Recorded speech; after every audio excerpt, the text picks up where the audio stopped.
امشب میام بازم پنجرتون، یکم بمون نزا بیرونشم. یه کوچه پر از سنگ و یه پنجره، میای دم شیشه یا دیوونشم.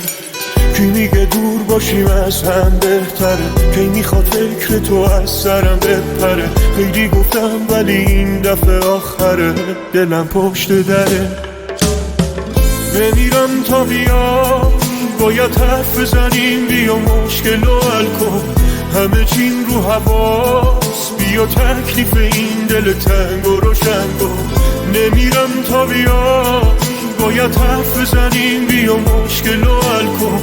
همه چین رو حواس، بیا تکلیف این دل تنگ و روشن کن.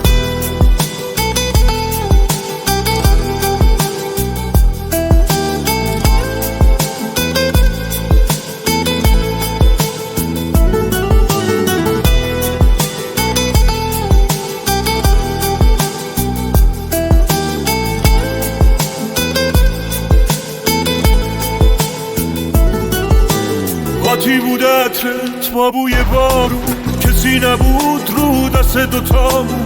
حیف اینشی که نور چشمی جلوی چشمات غرقش کشتی. همه چیمو هی گم میکنم، گلایی که دادی و خوش میکنم. صداهایی که دارم ازت شب و صد دفعه تا صبح گوش میکنم.